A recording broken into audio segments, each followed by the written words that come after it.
गुबुननि गामियावहाय माखासे आइजोफोरजों लोगोसे कंग्रेसआव जगनानै जाबाय नोंथांमोना मा फोरमायगोन दा बेखौ? जोंनियाव कंग्रेसआव जगदान जानायनि उद्देশ্যआनो जाहैबाय मा सिगाङावहाय जिबिलाक सरकार बिसोरखौबो जों मदद होबोदों, बिपिएफखौबो मदद होबोदों, इउपिपिएलखौबो मदद होबोदों। दा जोङो कंग्रेसआव मदद होनायनि उद्देশ্যआनो जाहैबाय मा जों माखासे खामानिफोरखौ जों मोनजोबनो हायाखै। दा जिबिलाक खोथा होलांदों बेफोर खोथा होनायफोरखौबो बिसोरो मावफुंलाङाखिसै। जोंनियाव गामियारि समाजाव बहुद गांनाय उखैनाय बिभिन्न धरननि जाथाय जायो। दा जोंनियाव बर्डार प्रटेक्सननि बाथ्रा थायो, जों बर्डार हाग्राया हनै खाथियावनो जोंनि उनावनो। दा बेफोरनि जोंनियाव अनेक नाना रखमथा प्रब्लेम जायो, बेफोर प्रब्लेमखौ जोंखौ सल्भ खालामनो हायाखै। बिनिखायनो जोङो पार्टिखौ सोलायनानै जों गुबुन पार्टियाव थांनो ओंखारदों आरोखि। जाय हक जेरै माने कंग्रेस पार्टिया जाहैबाय भारतनि मोनसे नेसनेल पार्टि, गिदिर पार्टि। भारतखौ साधीन खालामनानै लाबोनायानो जाहैबाय मा कंग्रेसआनो।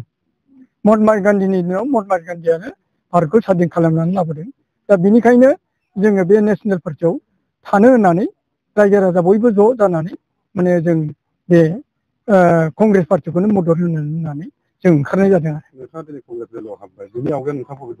आङो बिपिएफआव दंमोन।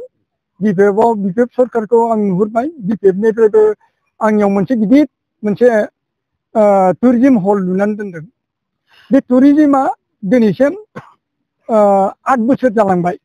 8 बोसोर खुनु मोनसे माबायानो गैया, खुनु मोनसे रावबो नायस'नाखिसै, नुस'नाखिसै, लुनानैल' गालांबाय।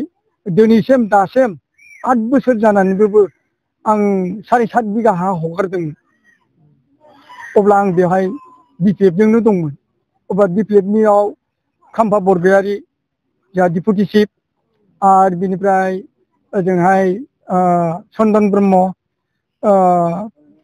परिबहन मन्त्रि बिथाङाबो दंमोन।